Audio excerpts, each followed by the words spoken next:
The other day in the operating room, the conversation turned to food.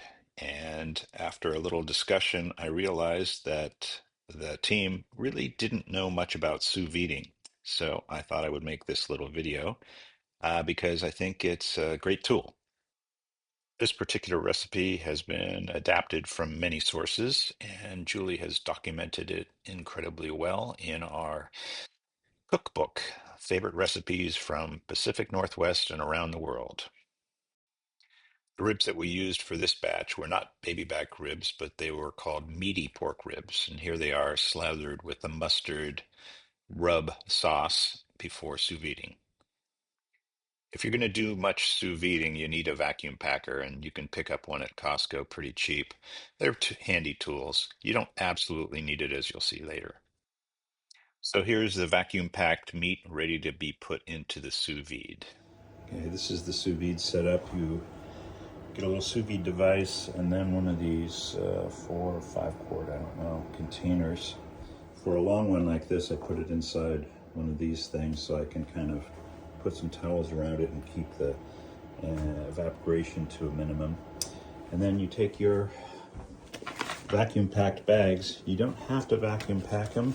You can do kind of a water displacement system in a Ziploc bag where you get them in here and you kind of milk all the air out. The idea is just having no air insulating between the meat and the water bath.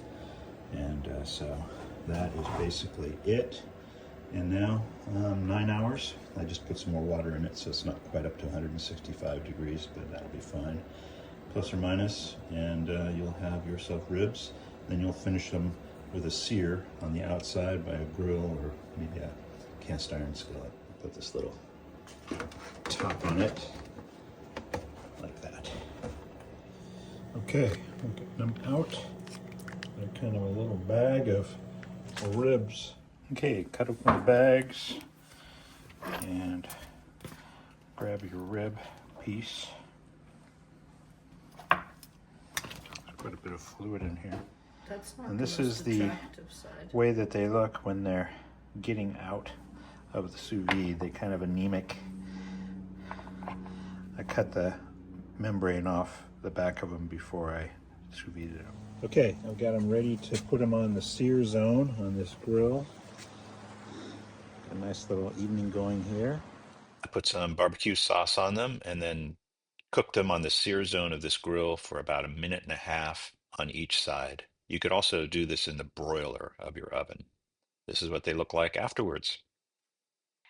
So, since it was a beautiful evening, we transported these ribs to a place called Parks Bay in the San Juan Islands, where we anchored out and accompanied the ribs with some aioli for the artichokes and homemade potato salad.